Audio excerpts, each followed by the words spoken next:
Muchas gracias por estar de nuevo con Polos Opuestos. El tema de hoy compete con todos y todos los bolsillos y es el más comentado en general. Yo creo que tanto como el de la paz. Es el tema de la economía colombiana y la economía de cómo nos va cada uno. Hay quienes dicen que la polarización impide ver que Colombia es uno de los países de América Latina menos lastimados. Otros dicen que el crecimiento está estancado, que lo único que le va bien es a la recaudación de impuestos, que los impuestos también nos tienen hasta acá. Pero bueno, para hablar del tema he invitado a dos expertos en la materia. José Manuel Restrepo, que es el rector de la Universidad del Rosario, gran economista y muy buen analista, persona que no la puede nadie ubicar en polarizaciones y por eso me encanta que nos haya aceptado. Muchas gracias. Muchas gracias. Bueno, y nosotros con el doctor Suárez, que todos los días lo vimos en Blue, que es un poco el polo diferente. Vamos a ver si hoy también sale la diferencia. Gracias, Noemí. Les quiero preguntar, ¿cómo ven ustedes la economía colombiana? Pues básicamente, Noemí, Aurelio, un saludo muy especial y a todos ustedes.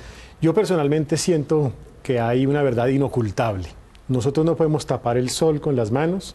Esto no es un problema ni de optimismo, ni de pesimismo, sino de realismo. Lo que hay realmente es una profunda desaceleración de la economía colombiana, una desaceleración que está tocando el bolsillo de los colombianos, a los consumidores, una desaceleración que está afectando al sector productivo, muy especialmente al sector minero, al sector industrial, y que naturalmente genera una preocupación importante y debe generar una preocupación de la política pública para tratar de salir adelante, porque lo que tenemos por el momento de frente es un 2017 con una expectativa difícil de crecimiento económico. Creo que van a estar de acuerdo.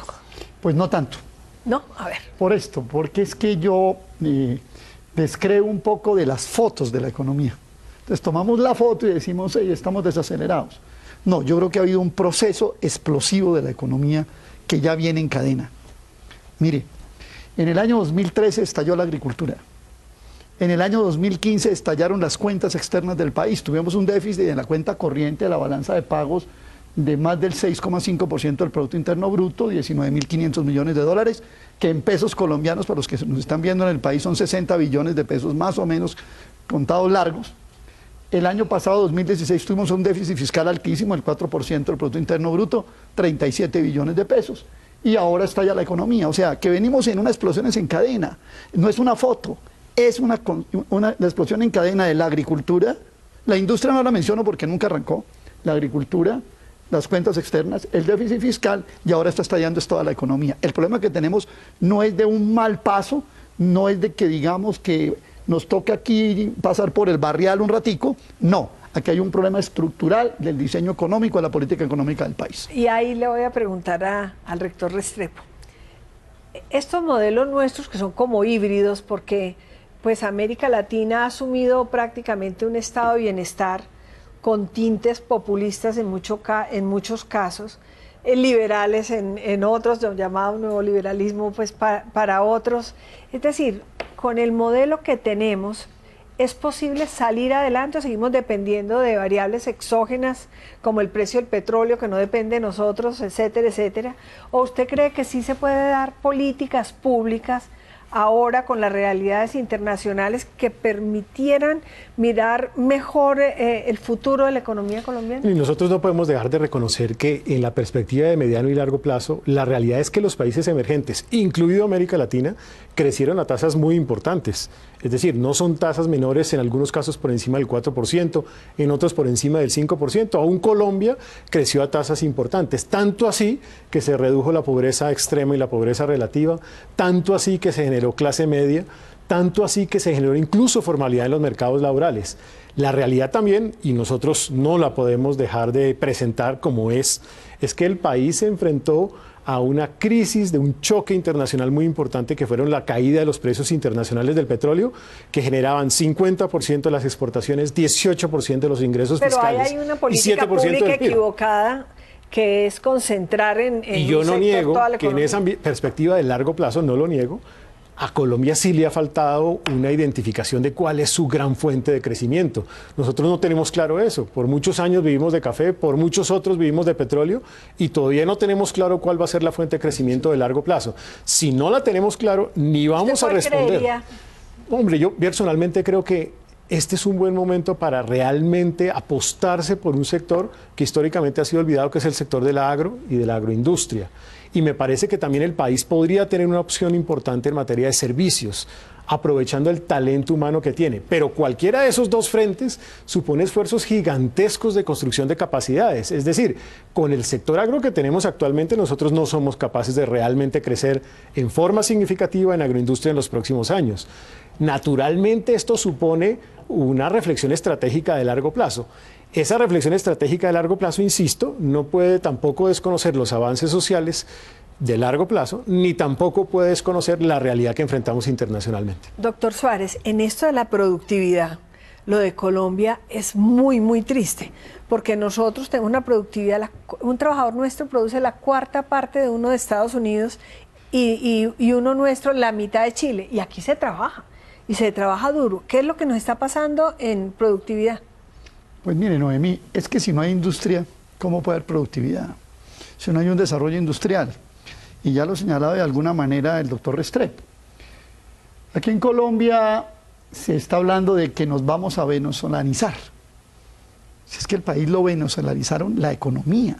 Lo que hicieron los gobiernos del año 2002 al año 2017 fue volvernos como Venezuela, dependiendo del modelo minero energético. Eso fue lo que hicieron. Nosotros ya nos venezolanizamos, ahora nos tenemos que desvenezolanizar, porque eso fue lo que hicieron. Colombia, sin ser un país petrolero, la volvieron un país petrolero. Colombia tiene reservas para 5 años y medio de petróleo, vámonos 6 pues, para ser generosos, ¿sí? Reservas probadas. Venezuela tiene más de 100.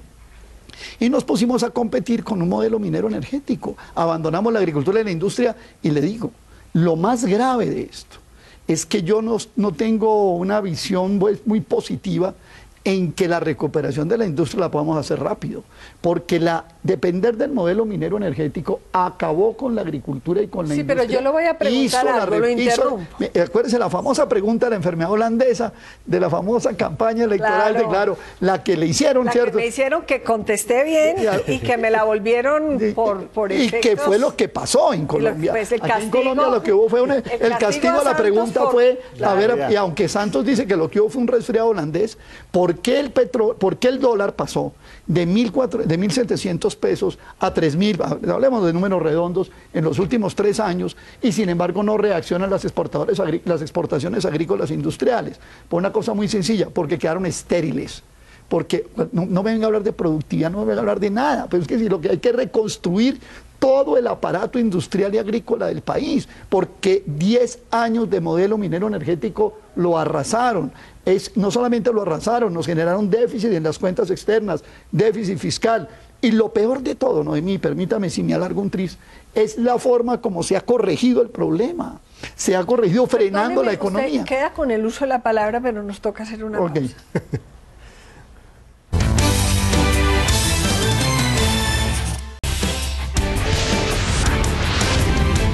Usted estaba con el uso de la palabra. Sí, yo estaba diciendo, Noemí, que fue que nos volvimos Venezuela. Ahora, que no nos fue tan mal como el vecindario. Listo, no nos caímos del 5º piso, nos caímos del 3º. Se la valgo, pero nos caímos. Estamos caídos. ¿Usted cree que la situación de Colombia, que evidentemente no hay política industrial, y se le está notando, es que la capacidad instalada apenas se utiliza en el 68%? Así es. Es una tristeza. ¿Usted cómo yo coincido que en industria nos ha faltado crear realmente una gran política industrial, que en agro nos ha faltado fortalecer capacidades en lo tecnológico, en el talento humano, en la no pauperización de un sector que es clave para el futuro. Pero también yo no soy de las personas que le tiene miedo a que exista crecimiento en parte con minería. Lo que ha sucedido en Colombia es que, además de que el sector minero generó una gran cantidad de divisas que entraron al país, que revaluaron la moneda durante un momento muy importante, y que hoy en día es un sector que, en la medida en que caen los precios, ya no es importante. Me parece que hacia el futuro también hay que contar con la minería para crecer. La inversión fue importante en su momento. Muy importante. Y también hay que contar, y países como Sudáfrica, como Noruega, como el Canadá, en muchos años han vivido simultáneamente con industria, con agro y con minería. No hay que tenerle miedo a la minería. Me parece que hay que saber crecer aprovechando los recursos que genera la minería justamente para direccionarlos en función de sectores estratégicos. Pero además es que la minería y la conservación del medio ambiente no deberían reñir como riñe en Colombia, porque no se mitiga o no se exige que se mitigue. Realmente es que los estándares y la contabilidad efectiva sobre la minería, los efectos antes de la explotación, los efectos durante la explotación minera y petrolera y los efectos post-explotación, pues realmente en Colombia no hay una contabilidad todavía completa, no se ha hecho un modelo serio para que el país pueda enfrentar el sector, pero yo no es que le tenga miedo. Lo que yo creo es lo siguiente, sí, claro, aquí hubo inversiones muy importantes y hay que tenerlas en cuenta, pero le voy a dar este dato y seguramente José Manuel lo sabe, para dárselo a los oyentes. Los capitales extranjeros que entraron a Colombia, la mitad en minería y petróleo, pongámoslo a mitad para echar cuentas largas, fueron 130.000 millones de dólares de inversión. Entraron 130.000 millones de dólares del año 2000 al año 2016 y salieron 170.000 millones de dólares de la renta de esa inversión. El país generó una rentabilidad bruta, claro, hay rentabilidades implícitas, etcétera, pero una rentabilidad bruta de 1,20. ¿Y usted qué opina? Y el país no logró tener los dólares para soportar toda esa rentabilidad, esa ganancia, y se tuvo que endeudar. Y la ley que se anuncia sobre el tema agrario, ¿usted cree que otra vez va a volver a paralizar el agro como ha ocurrido en el pasado en Colombia? ¿O que es una oportunidad para incentivarlo? ¿Cómo está viendo usted Yo no soy optimista con esa ley y se lo voy a decir por qué. Esa ley contempla, por supuesto, programas del posconflicto en municipios afectados, 170, 80, 200 municipios afectados. Esa ley consagra a un tema que es bastante discutible, pero digámoslo que lo podemos discutir otro día, que son las famosas CIDRES. Pero me preocupa sobre todo una cosa, que es una ley que no tiene nada para los actuales productores agropecuarios. O sea, aquí para los que producen leche, café, panela, caña panelera, arroz, maíz, trigo, no hay nada. Entonces es una ley para los que no han llegado y no hay ley para los que están aquí produciendo. Rector, el otro día yo le leí a usted algo sobre una economía de parches. Sí. ¿Cuál es la tesis? Básicamente mi tesis es que Colombia durante muchos años ha vivido con la lógica del parche. De parche en parche. En economía pasa lo mismo. Es cierto. El parche de PIPE 1 para solucionar un problema temporal. El parche de PIPE 2, que era el programa de impulso a la productividad empresarial, por otro año que teníamos dificultades. Ahora el parche se llama Colombia Repunta. Y la verdad, si no tenemos aquí una lógica de largo plazo, de crecimiento de largo plazo, de parche en parche vamos a ser siempre mediocres. Nosotros tenemos que tener una visión de largo plazo y esa es la que yo todavía no veo construida en materia económica en país. Y permítame complementarle, yo en eso estoy totalmente de acuerdo con lo que dice José Manuel. Y no tenemos una política económica armónica, o sea, que integre los sectores. Yo no le tengo miedo a ningún sector. ¿Sí? En general, en la vida yo no le tengo miedo a nada, ya está uno que le tiene miedo. ¿Cierto? Ya ni a la muerte. Yo estoy en Antejardines de Paz, ¿no? Entonces yo ya a eso no le tengo miedo. Pero uno integra agricultura, y entonces no hay una política integral de desarrollo armónico, porque los parches van acompañados de la famosa locomotora. Entonces hoy la locomotora es una, o mañana la locomotora es otra, y no hay un desarrollo armónico de todos los sectores. Y le voy a preguntar algo. Ni articulación de esos sectores.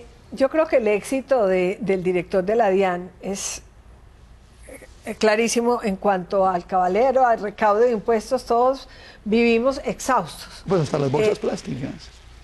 Qué cosa que me parece muy bien. A mí no. ¿No? Porque son impuestos, eso no le da ningún sentido ambiental. Pero, es un impuesto, es una alcabala. No, pero yo sí he visto que se están reduciendo. Pero bueno, no la interrumpo, disculpe. No, pero el tema de los impuestos es muy duro y muy exitoso por parte de la DIAN. ¿Puede con el nivel de impuestos que tenemos hoy en día en Colombia de verdad crecer? A mí me parece que nosotros estamos llegando a un estadio muy complejo, que es un estadio de inflexibilidad en la posibilidad de seguir aumentando impuestos, por lo menos a los mismos que pagan siempre, que son los mismos Paganini de siempre, pero simultáneamente también nosotros estamos llegando a un nivel, el gasto público y la inversión pública que ya no son sostenibles a largo plazo, en la medida en que no generemos crecimiento. Un ejemplo, marco fiscal de mediano plazo del 2017. Ese marco fiscal establece unas metas que en mi opinión no son realistas hoy en día. No son realistas. Si hoy en día estamos en el menos 4% de déficit fiscal y en 2 años pretendemos llegar al menos 2.2% del PIB en déficit fiscal, para mí eso no es realista. No, y con el ¿Cómo gasto vamos disparado a reducir 2 puntos porcentuales del PIB? ¿A cuenta de qué? Sin crecimiento, ¿a cuenta de qué? Y mucho menos con generación de más ingresos, porque es que ya los niveles actuales de los que pagan sí son excesivamente altos.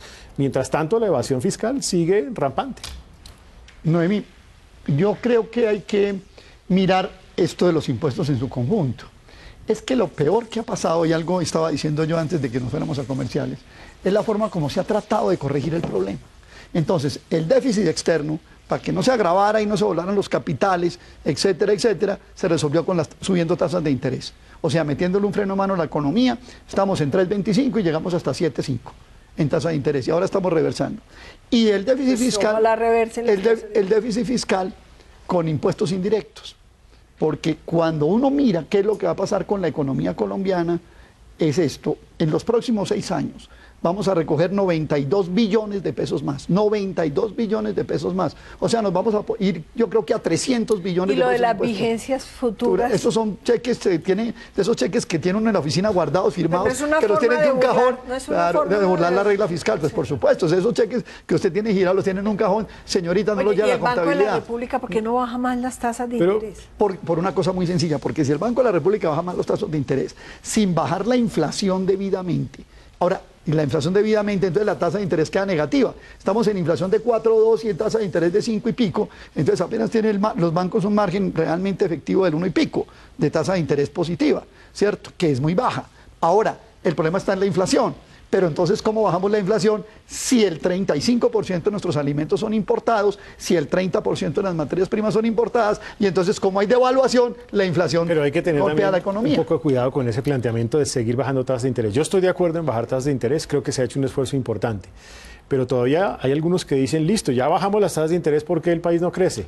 Porque es que ahí no se puede ser tan simplista ni voluntarista, en el sentido de que solo bajando tasas de interés ya esto va a crecer. Es que el consumo responde a muchos otros factores. El consumidor está preocupado. Cuando el consumidor se ve apretado en su canasta, en su adquisición de canasta básica, sustituye canasta, aplaza decisiones de inversión, es averso al riesgo. Entonces el consumidor se está comportando como se está comportando, lo vimos en el trabajo de Fedesarrollo reciente de confianza del consumidor, no solamente porque bajen las tasas de interés ya se va a solucionar el problema, me parece que hace falta mucho más que eso. Y ahora, después de la pausa, quiero que hablemos de la situación, porque en general la gente dice, ya no doy más. La situación es demasiado dura para la gente del común. Los impuestos, el costo de vida, es decir, por todas partes hay dificultades. ¿Cómo encarar esa situación de la gente? Porque además la pobreza no ha seguido disminuyendo como venía disminuyendo. Está aumentando. Se ha estancado, exacto, o ha aumentado un poco. Y sobre todo la pobreza extrema en Bogotá, por ejemplo, ha aumentado la pobreza extrema. Hagamos la pausa y continuamos.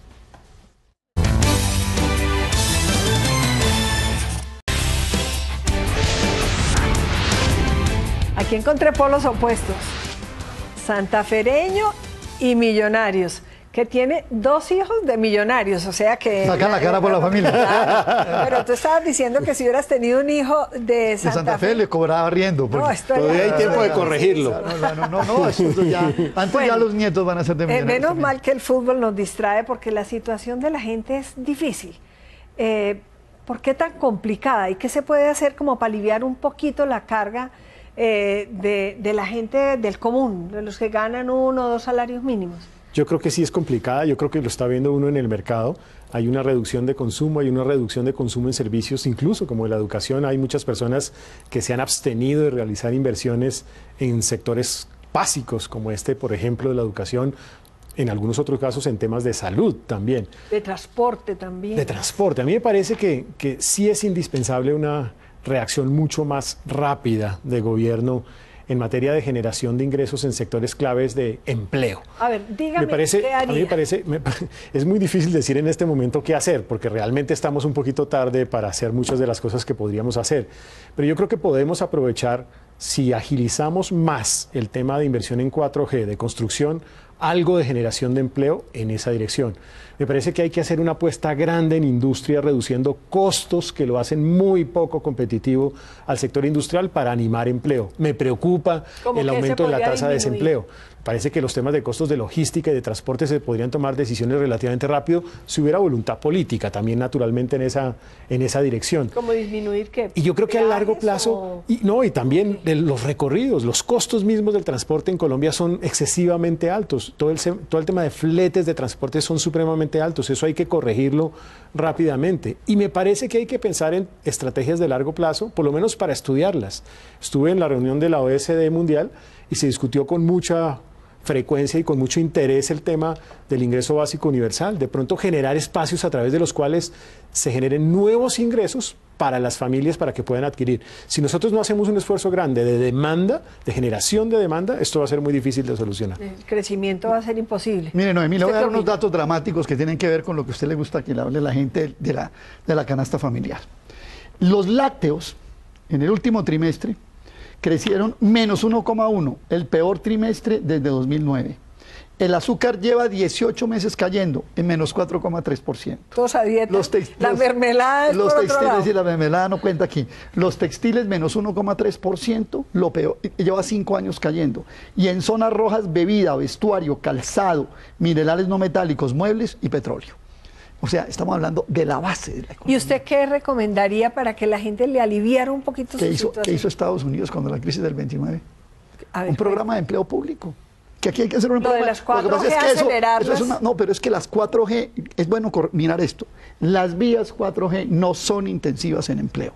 Son intensivas en equipo. Esas vías se hacen es con gran maquinaria y con gran equipo. No estamos hablando, pero son más intensivas en equipo. Además, si se pone a hacer con empleo, hay que crear. Yo crearía. Pero en vías terciarias se puede generar empleo también. Pero yo crearía un gran programa de empleo público. ¿Qué tenemos? Tenemos 2,3 millones de colombianos desocupados a los que hay que darle ingreso para que activen la economía. Yo cogería un programa de empleo público, departamentos, municipios. Vamos a crear pero servicios sociales en los municipios, obras públicas en los municipios, cuidadores de niños y de personas en condiciones de discapacidad o de tercera edad. Pero con el déficit, ¿de dónde se saca la plata para pagarle a toda esa gente? No han emitido, o sea, no emiten para pagar deuda. Más déficit todavía. Pero es que es así. ¿Cómo arrancó Estados Unidos en el 29? No arrancó así, arrancó así. Lo que pasa es que como eso ahora es una herejía y como eso ahora los neoliberales lo tienen prohibido, entonces eso no se hace por puro dogma. No lo hacen por dogma. Pero usted también estaba hablando del exceso de déficits, obviamente, de vigencia futura. Pero si nos ponemos Pero es que aquí el déficit no lo ha causado la gente. En Colombia, mire, Noemí, de cada 100 pesos de ingreso, solamente 33 son salarios. ¿Sabe cuánto es en África? 37. ¿Y sabe cuánto es en Japón? 60.